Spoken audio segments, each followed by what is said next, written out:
PNC News First is presented by the Bank of Guam, the People's Bank. Pizza Hut, we're taking pizza to where it's never been before. Taco Bell, the only place where you live Moss. Colgate, the #1 brand recommended by dentists. And IT&D. PNC News First, broadcasting live in high definition from Tumon, Guam, on KEQI and KTGM, and on KPPI on Saipan. Here is your PNC News team. Hafide and good evening. You're watching PNC News First. We are live from the Broadcast Center at Akanta. I'm Jolene Tovis. Thanks for tuning in. Topping our newscast tonight, today was officially the end of summer, but the start of a new school year for many. Let's check in with PNC's Amanda Dedicatoria to see how the first day of school went for the island students. With their bags packed with new supplies and freshly pressed uniforms on their backs, thousands of students got ready for their first day of school year 2019 to 2020. John Fernandez, the superintendent of the Guam Department of Education, says that the first day of classes seemed to go well as he made his rounds to several schools around the island. He says that while the first day did go well, there's still some work left to do for a few of the campuses, such as the ongoing canopy construction at the Agata Johnson Middle and LBJ Elementary schools. We encountered some of those delays, but over the past week, we've been focused on trying to get as much of the work done and then make sure that we prepare for the start of school so that if work continues, we're also ensuring that there's safe passage for the students. According to Ukuru Principal Begonia Flores, the first day went pretty well for the campus of several thousand students. I'm very happy. I'm very happy because, a lot of people, and even I myself, sometimes I expect that it will be chaotic, new people. We have new students here, the 9th graders, about 400 of them. And they don't know where to go, but we had the orientation, and it's good for a first day of school. This is was a very smooth opening. Amanda Dedicatoria, PNC News. PNC would like to wish all the island students a very happy first day. In other news, following the discovery of 2 more historic Chamorro sites during the ongoing construction of the live fire training range complex at Andersen Air Force Base, several members of the community have stepped forward to bring up their concerns to local island leaders. PNC's Amanda Dedicatoria again with this report. According to a release from environmental activist group Protela Texan, 25 community organizations and local residents delivered a letter to Governor Lou Leon Guerrero yesterday requesting a follow-up meeting to discuss their concerns about the impacts of the military buildup. In addition, the groups asked for not just a halt of the construction around the endangered fire tree, but a complete halt on the construction at all sites identified for the firing range complex.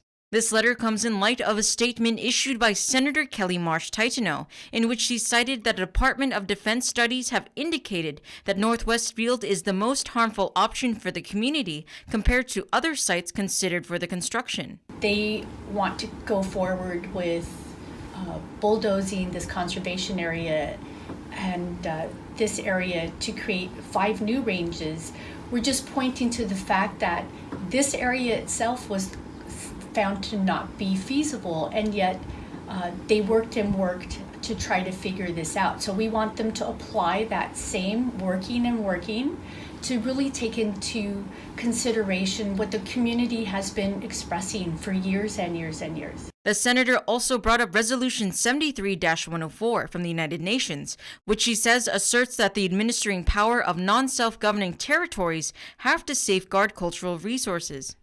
These natural resources belong to the peoples of those territories, and they're supposed to be safeguarding and protecting natural resources and other resources that belong to the people, especially while they're self-determining, so that whatever the choice is at the end of that self-determination, those peoples have those resources to do what they see best fit to do with.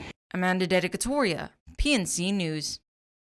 PNC has reached out to the Department of Defense but has not received a response as of news time. Taking a look at crime, The man who was allegedly named by co-defendants in the largest cocaine bust in GPD's history as the person who supplied them with cocaine has been sentenced in federal court, and he will not be walking away without doing some time. Let's take a look. Jimmy Afison stood before District Court Chief Judge Francis Tidinko Gatewood with tears in his eyes and his voice shaken, saying, quote, "I'm deeply sorry for the problem I caused society and my family. It has brought me and my family nothing but shame. January 26th, I checked into Lighthouse. Today, I have no desire to use drugs. Your Honor, I'm asking you to give me a chance. I will continue to work on my recovery." End quote. While his rehabilitation efforts were acknowledged by the government, they asked the court to question, how are we protecting this island? Stating, quote, "Really, the only way to deter the crime is through consequences," end quote.